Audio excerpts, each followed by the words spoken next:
Welcome back, everyone. For today's deep dive, we're going to be taking a look at this audio excerpt you sent in from Awakening the Buddha Within by Lama Surya Das.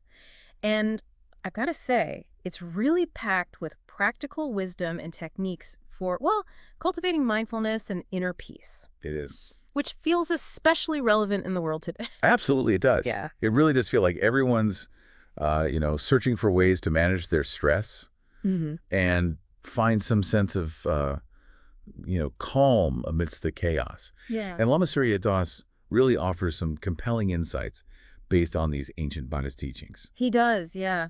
One of the things that really jumped out at me right away was this idea of walking meditation. I mean, we walk every single day, but he's talking about bringing this whole other level of awareness to it. Right. Just Or, fascinating, isn't it? yeah, He encourages us to slow down and feel that weight shift with every single step, really connect with the sensation of our feet on the ground. yeah. He even describes it as a way of harmonizing heaven and earth, which sounds a little mystical, It does, yeah. but also, intriguing. Very much so, yeah. I've tried walking meditations before, and I've got to admit, it's surprisingly challenging. My mind wants to race ahead, plan my to-do list, replay conversations, Yeah, like just the usual mental mayhem. yeah. You know, that's a really common experience, and he actually addresses this head on. He talks about how restlessness is a very natural part of the meditation process. Okay. And instead of fighting it, he suggests you kind of lean into it with curiosity. Okay. He calls it the interest factor technique. Interesting. Yeah. So instead of getting frustrated with myself for getting distracted, I should be asking myself, why am I feeling restless right now? What's going on in my mind? Exactly. Oh, okay. It's turning boredom or that restlessness into a chance for self-inquiry. And you know what? What? There's some modern research that actually supports this. Studies have shown that mindful walking can actually reduce stress, improve your mood, and even boost your creativity. That makes a lot of sense. It's like we're tapping into this different part of our brain when we slow down and pay attention to our surroundings. But what about when restlessness turns into full-blown sleepiness? Any tips for staying alert during meditation? Well, he does suggest a few strategies for combating lethargy. Yeah. He mentions deep breathing exercises, Okay. which can help energize the body and mind. He also talks about standing meditation as an alternative to sitting, Right. which can help you stay more alert. Okay. And sometimes, he says the best thing to do is just take a break Yeah. and come back to it when you're feeling more refreshed. Right, like listen to your body, essentially. Exactly. It's good to know there are options. Flexibility seems to be a key theme here. Mm. Now, speaking of refreshing perspectives, I was really intrigued by his discussion of the four divine abodes: love, compassion, joy, and equanimity. It sounds like a recipe for a blissful life. It does. They are often referred to as Brahmaviharas, which translates to divine abodes Hmm. or sublime states. And what's fascinating is that these qualities, they're not just lofty ideals, they're actually mental states that we can cultivate Okay. through meditation and mindful living. So he even provides specific chanting lines to help cultivate these qualities, right? Something Yeah. like, may all beings have happiness and the cause of happiness. Yes.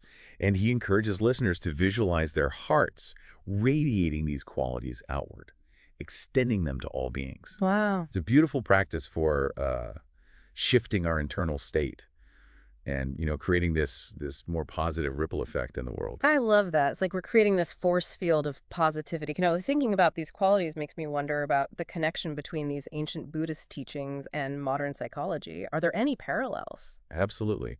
There's actually a growing field of research exploring the intersection of Buddhism and psychology, Wow. particularly in areas like mindfulness, compassion, and emotional regulation. Hmm. For example, studies have shown that cultivating compassion can actually increase your feelings of happiness and well-being, Really?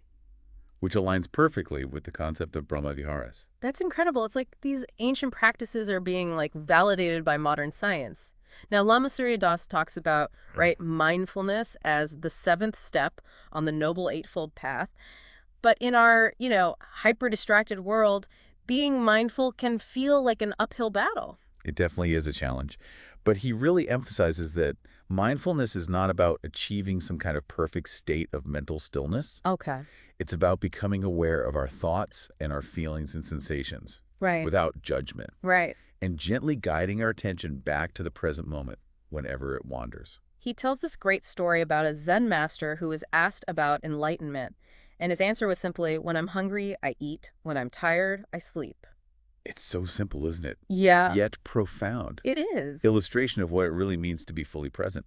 Yeah, it really highlights the contrast between our usual state of mind, which is often caught between, past regrets and future anxieties, and the Zen master's like effortless presence.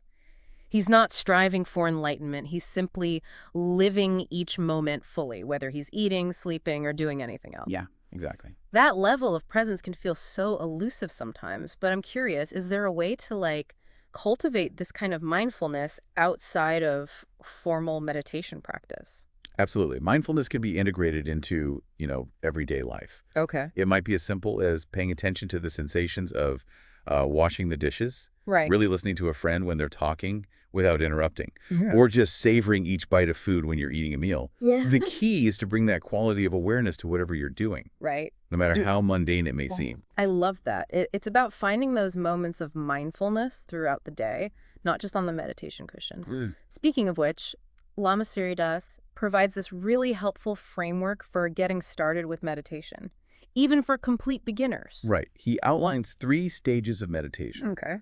arriving and centering, focusing and intensifying awareness, and releasing and allowing. Right. And each stage kind of builds on the previous one, guiding you from this place of settling into your practice to cultivating deep focus, and finally arriving at a state of effortless awareness. He's very detailed in his instructions, even covering things like finding a quiet space, wearing comfortable clothes, and how to position your body and tongue for optimal meditation. It's like Yeah. he's holding your hand through the whole process. He does, yeah. Yeah. He also acknowledges that a lot of people experience an increase in thoughts during meditation, Right. which can be discouraging at first. Yeah. But he explains that this is totally normal. Okay. It's not about stopping thoughts altogether. It's about becoming aware of them, Right. observing them without judgment, and gently guiding your attention back to your breath or your chosen object of focus. So it's more about training the mind like a muscle rather than trying to force it into submission. Which brings us to one of the most intriguing concepts he discusses: big mind versus small mind. I love how he uses those vivid metaphors like the monkey mind and the untamed Mustang to describe that chaotic small mind we all know so well. Right. They really paint a picture. They do. The small mind is that constant chatterbox in our head, Yeah. the voice of worry, judgment, self-doubt. It's that restless energy that keeps us feeling scattered and disconnected from our true selves. Right. The big mind, on the other hand, represents our innate wakefulness, Okay. our Buddha nature. It's a state of spacious awareness, clarity, and peace that's always present but often obscured by the noise of the small mind. Yeah, it's like we have this incredible reservoir of peace within us, but we're constantly distracted by the surface waves of our thoughts and emotions. But I wonder, how does meditation actually help us access that big mind? Is it simply about silencing the small mind? Well, meditation isn't really about erasing thoughts altogether. Okay. I mean, that's an unrealistic expectation. Yeah. It's more about shifting our relationship to our thoughts. Hmm. So instead of being swept away by them, we learn to observe them, Okay. to create a space between ourselves and the thoughts, and to recognize that we are not our thoughts. Right. And this space allows the stillness and clarity of the big mind to emerge. It sounds like a process of disentangling ourselves from the stories we tell ourselves, the judgments we make, the fears we hold on to. Hmm. And in that disentangling, we discover a deeper sense of freedom and peace. Exactly. Ah. It's about recognizing that we are not our thoughts. We are the awareness that is aware of the thoughts. Okay. And this shift in perspective can be incredibly liberating. Yeah. Now, Lama Das doesn't shy away from the fact that life can be challenging. Mm-hmm. He acknowledges that things don't always go our way. And he offers some practical guidance for staying grounded when faced with, difficult situations. I'm really interested in hearing more about that. It seems like everyone's struggling with something these days, whether it's work stress, relationship issues, or just global anxieties. Yeah. How does he suggest we navigate those rough waters? He offers this really helpful analogy. He talks about difficulties as being like medicine. Okay. It might not, taste good going down, Right. but it has the potential to, to heal us. to help us grow. Okay, I like that. So instead of resisting challenges, we can try to see them as opportunities for learning and transformation. But how do we actually put that into practice? When you're in the midst of a really tough situation, it can be hard to see it as anything other than just a major setback. Well, he suggests approaching difficulties with what he calls non-judgmental awareness. Okay. It's about simply noticing what's happening in the present moment Yeah. without labeling it as good or bad, Right. right or wrong. Okay. It's about observing our thoughts and feelings without getting swept away by them Right. and allowing ourselves to feel whatever arises Yeah. without resistance. So it's about creating that space between ourselves and our reactions, which allows us to respond to challenges with more wisdom and clarity, Yeah. rather than just reacting from a place of fear or anger. Exactly. And he also emphasizes the importance of remembering that we're all interconnected. Right. What happens to one of us affects us all. Yeah. And our actions have these ripple effects that extend far beyond ourselves. Right. And this perspective can help us feel less isolated in our struggles and more compassionate toward others Right. who are going through similar challenges. That's so powerful. It's like we're all in this together, even when it feels like we're facing our problems alone. Mhm. Now, I know Lama Surya Das also delves into specific meditation techniques in this excerpt. I'm particularly curious about the one where you focus on the sensation of the breath at the base of your nostrils. It sounds a bit unusual. Yeah, it's called awareness of breathing. Okay. And it's actually a very common technique in Buddhist meditation. Okay. The idea is to bring your full attention to the subtle sensations of the breath as it enters and leaves your body. Okay. You're not trying to control the breath in any way. You're simply observing it, noticing the rise and fall of your abdomen, the coolness of the air as it enters your nostrils, the warmth as it leaves. Why is that so important? Is it just about, like, calming the breath, or is there something more to it? It's about training your attention, cultivating a focused and steady mind. Okay. By anchoring your attention to the breath, you learn to resist the pull of distractions. Okay. Those thoughts and worries that constantly try to take you away from the present moment. But I imagine it's not easy to just sit there and focus on your breath for, like, an extended period of time. My mind tends to wander all over the place. Right, and that's perfectly normal. Yeah. The point isn't to have zero thoughts. It's about noticing when your mind has wandered and gently guiding your attention back to the breath without judgment. Okay. It's like training a puppy. Okay. You have to keep bringing it back to its bed, patiently and consistently, until it learns to stay put. That's a great analogy. Yeah. So it's about cultivating patience and compassion towards ourselves, even when our minds are being unruly. Now, Lama Surya Das also mentions a technique called breath counting, which sounds like a good way to train that mental puppy. It is. Breath counting is a simple yet powerful technique Okay. where you silently count each breath Okay. from 1 to 10, Uh-huh. and then you just start over. Okay. And it helps you stay focused, Right. and it anchors your attention to the present moment. It sounds almost too simple to be effective, but I'm willing to give it a try. What about posture? Do you need to sit in, like, a full lotus position to meditate effectively? Not at all. He emphasizes finding a posture that is both comfortable and alert. Oh, okay. So you can sit in a chair with your feet flat on the floor, or even lie down if that's more comfortable for you. Okay. The key is to keep your spine straight and your head balanced, Okay. which helps to promote alertness and a sense of groundedness. So it's really about tailoring the practice to your own body and needs. There's no one right way to meditate. Exactly. And he even provides some helpful tips for working with physical discomfort, Right. which can be a major distraction during meditation. Yeah. He suggests simply acknowledging the sensation Okay. without resistance. Yeah. And if it becomes too intense, just gently adjusting your posture Right. or taking a break. It's interesting how he weaves together these, like, practical instructions with those more profound teachings about big mind and small mind. It feels like a holistic approach to meditation, addressing both the physical and mental aspects of the practice. It is. Yeah. And that's what makes his teaching so accessible and relatable. Yeah. He's not just talking about abstract concepts. He's giving us concrete tools and techniques that we can use to cultivate more peace and clarity in our lives. Right. Now, remember those vivid images of the monkey mind and the untamed Mustang Oh, yes, those are memorable. that he uses to describe the small mind? It feels like my mind is often a wild stampede of thoughts, emotions, and to-do lists. That's the small mind in action. It's that part of us that's constantly analyzing, planning, worrying, comparing. Yeah. It's driven by fear, desire, and a sense of separation from others. Right. The big mind, on the other hand, is our true nature, our Buddha nature. Okay. It's a state of pure awareness, vast and spacious, free from the limitations of the small mind. But if that big mind is always present, why does it feel so hard to access? Why do we get so caught up in the small mind's drama? Well, it's a matter of conditioning. We've been trained from a young age to identify with our thoughts and emotions, Hmm. to believe that they define who we are. But meditation offers us this path to disentangle ourselves Hmm. from those limiting beliefs Yeah. and to reconnect with our true nature, that boundless awareness that's always present beneath the surface. So it's not about eliminating thoughts or emotions, it's about changing our relationship to them.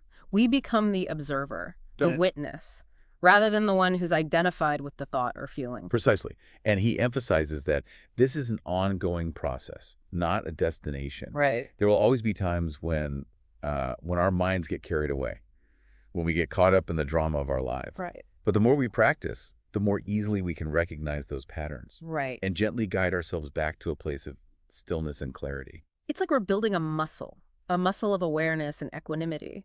But what about when those difficult emotions arise? How do we stay present with feelings like sadness, anger, or fear without getting overwhelmed by them? Well, this is where the practice of embracing impermanence becomes especially relevant. Mm-hmm. Lama Surya Das reminds us that everything is in constant flux.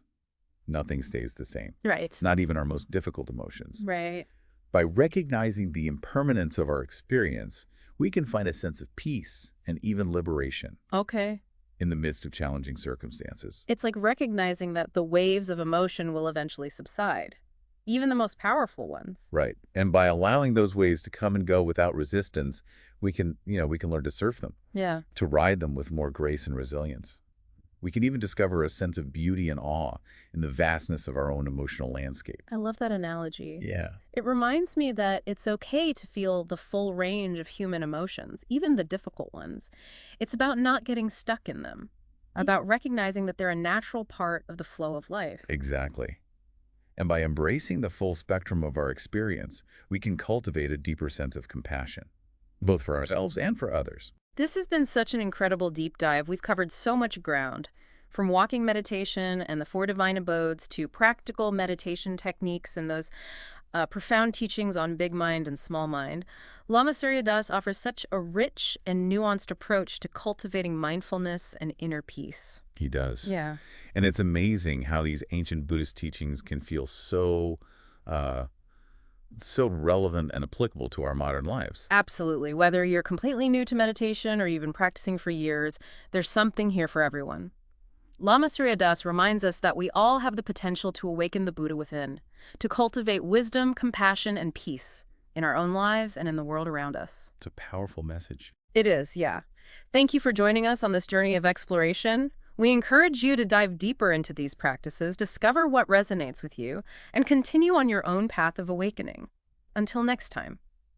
It can be hard to wrap my head around how staying in the view works practically. Like, what happens when you, I don't know, spill coffee all over your new white shirt right before a big presentation? Does staying in the view mean just smiling serenely and pretending it didn't happen? That's a great question. Yeah. It definitely doesn't mean denying or suppressing our emotions. It's more about recognizing that those emotions, even the unpleasant ones, are a natural part of being human. So instead of getting caught up in the story of, oh, no, this is a disaster, everyone's going to judge me, we can just acknowledge the feeling of frustration or embarrassment, Right. without letting it define the situation. Right. We can say to ourselves, okay, I'm feeling flustered right now. Mhm. And that's okay. It's just a feeling. It will pass. So it's about like separating ourselves from the emotion. Yeah. Recognizing that we are not the emotion itself, but the observer of the emotion. Exactly. And in that space of observation, we have a choice. We can choose to react, habitually with anger or self-criticism, or we can choose to respond with more wisdom and compassion for ourselves and the situation. I'm starting to see how this ties back to those three principles he mentioned earlier. Non-judgmental awareness, seeing challenges as opportunities for growth, and recognizing everything as energy. It's like we're shifting our perspective from feeling like a victim of our circumstances to becoming an empowered participant in our own lives. Then that shift can be incredibly transformative. Yeah. Now, Lama Surya Das also talks about the importance of right concentration, Okay. which is the eighth and final step on the Noble Eightfold Path. Right. He explains that through cultivating right concentration, we can access deeper states of awareness, Okay. even profound states of bliss and transcendence. That sounds amazing. But honestly, the idea of achieving that kind of concentration feels a little daunting. My mind feels more like a popcorn machine than a still pond most of the time. Well, that's a common experience. He acknowledges that developing right concentration is a gradual process. Right. He suggests starting with a simple focal point, like the breath or a mantra, Okay. or even a visual image. The key is to choose something that feels calming and engaging for you. So it's not about like forcing our minds to be still. It's about gently guiding our attention back to the chosen object whenever it wanders. Exactly. And as we practice consistently, we'll find that our ability to concentrate naturally deepens. Like Yeah. training a muscle, the more we use it, the stronger it becomes. It makes sense. But what about when we're dealing with really strong emotions like grief or loss or intense anxiety? Can these practices really help us navigate those turbulent waters? That's where this practice of embracing impermanence becomes especially relevant. Lama Surya Das reminds us that everything is in constant flux. Nothing stays the same, Right. not even our most difficult emotions. Right. By recognizing the impermanence of our experience, we can find a sense of peace and even liberation in the midst of challenging circumstances. It's like recognizing that the waves of emotion will eventually subside, Exactly. even the most powerful ones. And by allowing those ways to come and go without resistance, Yeah. we can learn to, surf them, to Mhm. ride them with more grace and resilience. We can even discover a sense of beauty and awe in the vastness of our own emotional landscape. I love that analogy. It reminds me that it's okay to feel the full range of human emotions, even the difficult ones. It's about not getting stuck in them. Yeah. About recognizing that they are a natural part of the flow of life. Exactly. And by embracing, the full spectrum of our experience, we can cultivate a deeper sense of compassion for ourselves and for others. This has been such a fascinating deep dive. We've covered so much, from walking meditation and the four divine abodes to practical meditation techniques and profound teachings on big mind and small mind. Lama Surya Das offers such a rich and nuanced approach to cultivating mindfulness and inner peace. It's really inspiring. It is. Thanks for joining us for this deep dive into awakening the Buddha within. And we hope this has given you some tools and inspiration to cultivate more mindfulness and peace in your own lives. Until next time, everyone.